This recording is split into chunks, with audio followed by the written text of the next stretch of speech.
Most welcome dear student, आपका एक बार फिर से स्वागत है प्यारे साथियों। एब्स्ट्रैक्ट अलजेब्रा के ग्रुप थ्योरी पोर्शन की एक्सरसाइज के फोर्थ पार्ट के अंदर, जिसमें आज हम लोग फाइनाइट और इनफाइनाइट ग्रुप तथा क्लाइन ग्रुप के बारे में संक्षिप्त में चर्चा करेंगे साथियों। जैसा कि आप लोग देख पा रहे हो, लेट्स स्टार्ट साथियों। क्या क्या है अच्छे तरीके से समझते हैं।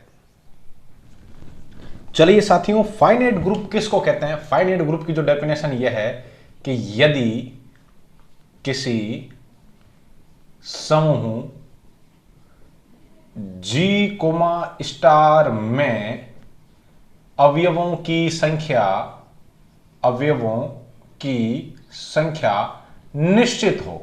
कैसी हो? निश्चित हो, काउंटेबल हो, निश्चित हो। अर्थात यदि समुच्चय G परिमित है, समुच्चय G परिमित है, तो समूह G, स्टार परिमित समूह कहलाता है।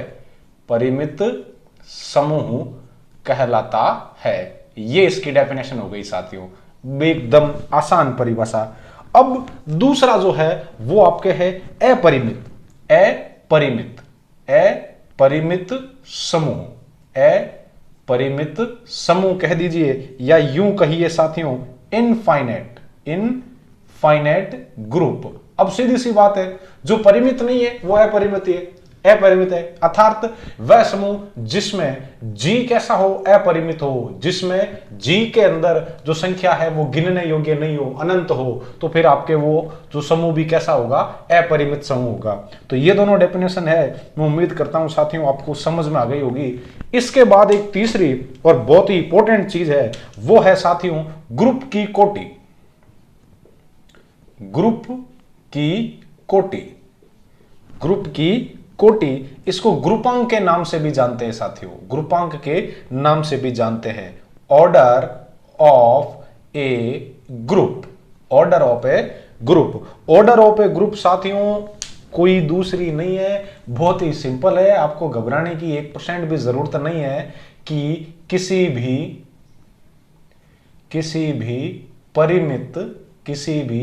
परिमित समूह G, स्टार के अवयवों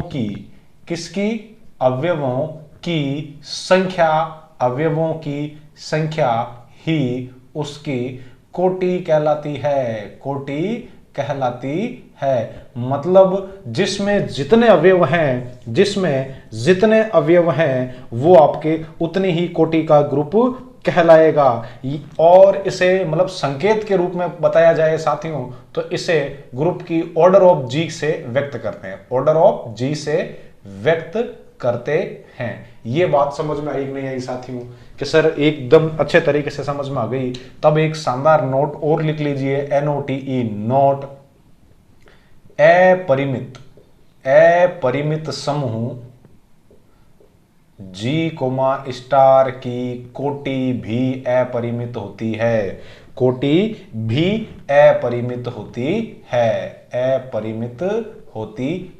ये बात आपके समझ में आ गई कि नहीं आ गई? कि सर बिल्कुल आ गई। अच्छा गुरुजी, एक काम कीजिए, एक दो अच्छे से एग्जाम्पल दे दीजिए हमें फाइनाइट और इनफाइनाइट ग्रुप के, तो बहुत ही शानदार चीज है साथियों। अब यदि मैं कहूं, आपने एलिमेंट पढ़ा था, मतलब आपने ग्रुप पढ़ा था Z5 का, और उसमें संक्रिया क्या थी? +5। और मतलब आपके Z5 के अंदर एलिमेंट कौन कौन से थे? 0, 1, 2, 3 व 4। ये एक समूह था, और इसके अंदर अवयव कितने हैं साथियों?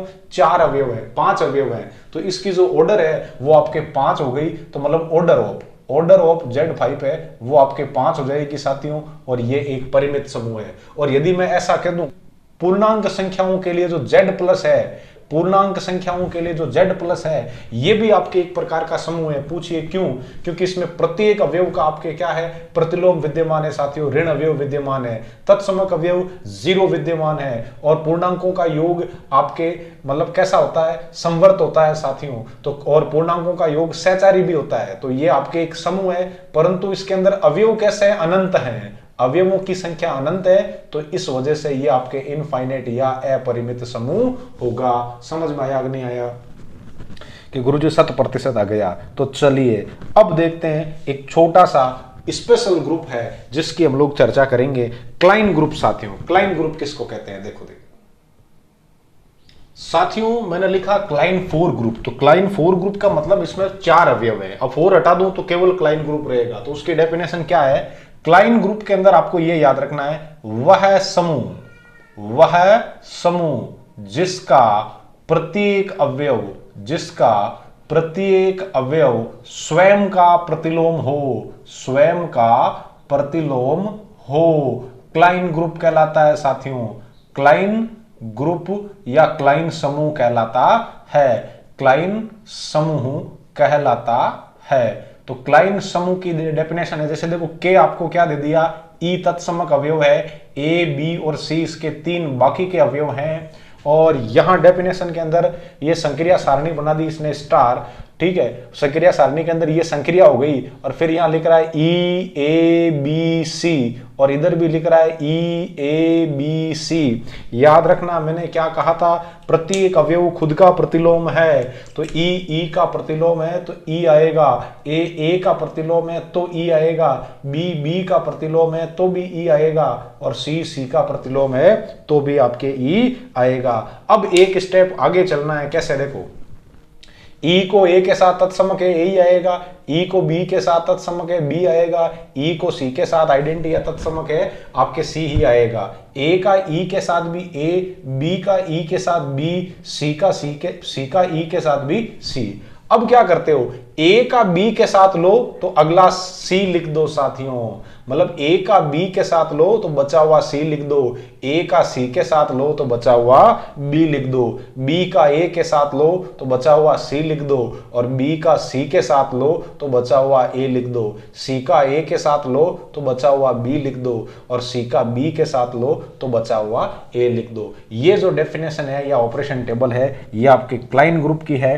तो finite, infinite, order of group, ठीक है, ग्रुप की कोटि और क्लाइन ग्रुप, इन चारों में से आपको एक सवाल कंफर्म है साथियों, छोटे वाले पोर्शन में मिल जाएगा या फिर आपके जो बी पार्ट है उसमें मिल जाएगा। तो चलिए धन्यवाद, अब मिलते हैं अगले सेशन में ग्रुप के कुछ इंपॉर्टेंट प्रगुण के साथ, ग्रुप के कुछ इंपॉर्टेंट फैक्ट्स के साथ, ग्रुप की कुछ इंपॉर्टेंट प्रॉपर्टी के साथ। तो चलिए साथियों, थैंक यू, धन्यवाद।